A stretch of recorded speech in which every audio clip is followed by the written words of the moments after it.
Donc, je suis Olivier Tertre, je suis directeur d'une école d'application, je suis maître formateur et par ailleurs je suis chez Hatier, auteur de la collection Étincelle, qui est une collection qui regroupe du CP, du CE1 et du CE2 en tout ce qui touche à la maîtrise de la langue.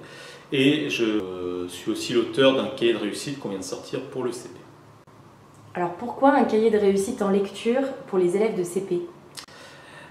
Ça vient de ma pratique d'enseignant, c'est-à-dire que le CP est vraiment la classe où on a une grande hétérogénéité et c'est vraiment la classe où l'enseignant apprend le plus à faire la différenciation. Parce que c'est une réalité, on a des enfants qui dès le mois de septembre, fin septembre, savent lire et d'autres qui savent à peine reconnaître les lettres, donc il faut savoir naviguer à travers ça.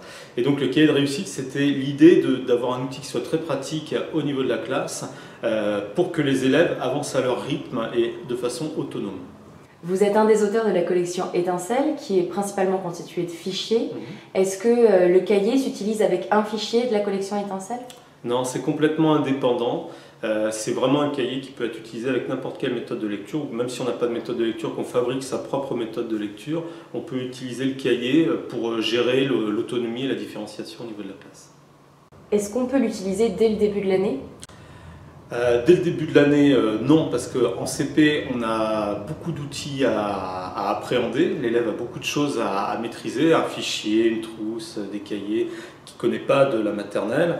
Donc moi, ce que je recommande, c'est plutôt de décaler ça sur la fin septembre, début octobre, et commencer avec des élèves qui sont autonomes, qui ont des compétences assez solides déjà en lecture. Et quelles compétences avez-vous choisies dans ce cahier et pourquoi ? Alors, on en a choisi 10 qui couvrent l'ensemble de l'année, qui me paraissent importantes. Il y en a 5 qui touchent à l'apprentissage du code et 5 qui touchent à l'apprentissage de la compréhension.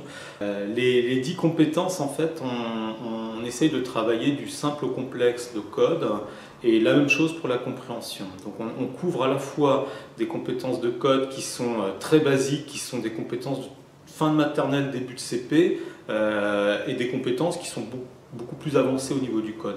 Et en compréhension, c'est pareil. Mais c'est vrai qu'on a un démarrage dans le cahier qui correspond plus à l'étude du code, et petit à petit, on fait monter la compréhension, et à la fin de l'année, on est beaucoup sur la compréhension et beaucoup moins sur le code.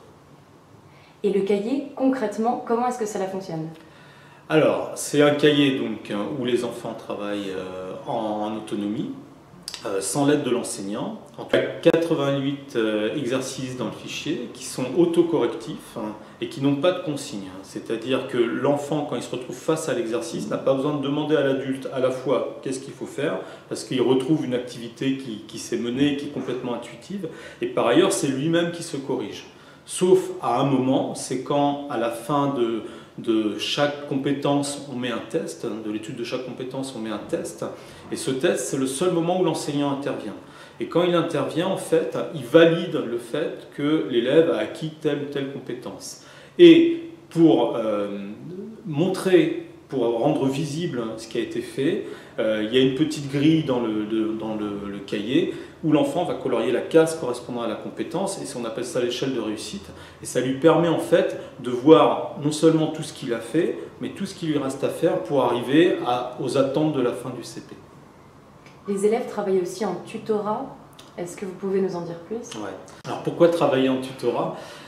C'est parce que pour plusieurs raisons, mais une des raisons, c'est que la recherche nous montre par l'intermédiaire notamment du CNESCO, le rapport qui a été fait il y a 2 ans sur la différenciation, que le tutorat est un facteur très positif dans la réussite des élèves, que ce soit le tutoré ou le tuteur.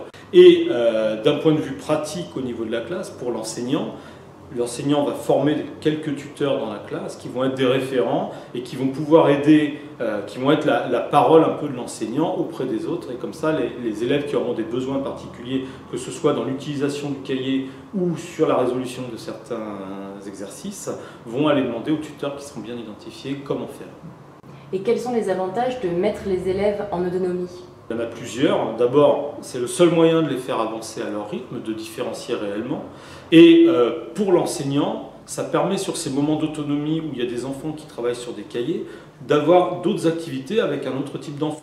Merci beaucoup Olivier Tertre pour cet éclairage. Merci.